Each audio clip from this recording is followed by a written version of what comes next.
आज मैं एक केस लेके आया हूँ आपके पास। इनकी एज है 65 ईयर है। इनको डायग्नोसिस हुआ था आज से 4-5 महीने पहले ऑब्स्ट्रक्टिव स्लीप एपनिया, जिसमें इनको रात में नींद अच्छे से होती नहीं थी, दिन भर फ्रेश स्लीप लगता नहीं था, इनको नींद आती थी और ऑक्सीजन लेवल नाइट में कम हो जाता था। तो इनका स्लीप स्टडी हुआ, उसमें इनका डायग्नोसिस हुआ ऑब्स्ट्रक्टिव स्लीप एपनिया। तो उसके बाद इनको सीपेप थेरेपी एडवाइस किया गया, बट सीपेप थेरेपी जब मशीन इनको लगता था तो ये काफी कंफर्टेबल बिल्कुल नहीं रहती थी, ये बिल्कुल नहीं लगाने की फिर इन्होंने मेरे को बोला कि सर मैं ये सीपेप मशीन लगा नहीं पाऊंगी, तो मैंने इनका ऑप्शन बोला कि आप ओबेसिटी कंट्रोल कीजिए।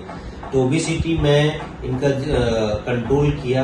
अभी काफी इनका 3-4 महीने में ओबेसिटी भी काफी, वजन भी कम हो गया है। कम से कम कितने केजी कम हुआ वजन? 15-16 10 से 15 किलो इनका वजन भी कम हुआ। 15 प्लस 15 प्लस इनका वजन भी कम हुआ।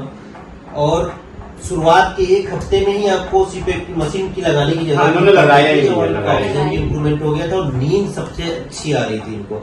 तो आइए जानते हैं इनकी क्या तकलीफ थी। तो हेलो, एक्चुअली मेरी मदर है 65 ईयर्स है एंड इनको काफी टाइम से प्रॉब्लम थी, लाइक स्लीप प्रॉपर नहीं होना, बीच बीच में नींद खुलना एंड नींद खुलना। फिर उसके बाद हमने डॉक्टर्स को कंसल्ट किया, तो फिर and I have observe like oxygen level in the night is going very low, like range of the 70।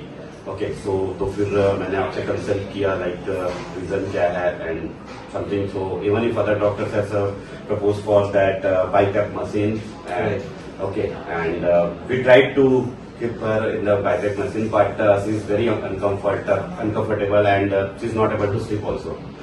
Okay, so even if in the night she is sleeping in only 1 hour or 2 hours, something maximum 2 hours. Okay, so after that I consulted you and you have suggested for that the weight loss, and you provided that for the obesity the injection, and it was really good. Like in the first week only, like we have first month only we have seen that improvement, like weight loss. I think in first week only, I think 4-5 kg it's reduced. After that slowly, okay. So in 4 month like इन्होंने लगभग 15 kg तो कम हुआ ही है।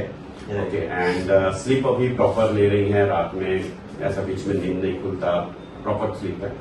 आप कुछ बोलना चाहेंगे? आपको जो पहले कैसे लगता था, अभी कैसा महसूस होता है? देखो, वीकनेस तो थोड़ा बहुत रहेगा कि आपका थोड़ा सा टेस्ट, लेकिन बंद होने के बाद काफी टेस्ट में फिर से इम्प्रूवमेंट आ गया है। और बाकी ओवरऑल आपका एक्सपीरियंस कैसा रहा?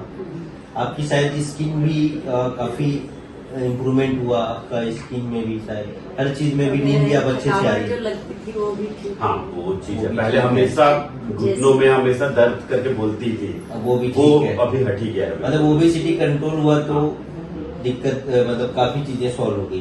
तो मैं इनको तो काफी, इनके जो भी रिश्तेदार मिलते थे इनको आपको बोला जाता था अरे आप दुबली पतली हो गए, आप बीमार हो गए बोल के, बट ओबेसिटी एक अच्छी बात नहीं है।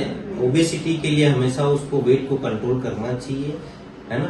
तो उससे काफी इनको जो चीजें हैं, ऑब्स्ट्रक्टिव स्लीप एपनिया जैसी बीमारी इनको जो डेवलप हो गई थी वो काफी डेंजरस रहता है। वो आगे जाके डायबिटिक, हाइपरटेंशन और कई सारे कॉम्प्लिकेशंस वो डेवलप करता है। तो हम इसको ऑब्स्ट्रक्टिव स्लीप एपनिया को पहचाने और उसका सही से इलाज करें। Thank you.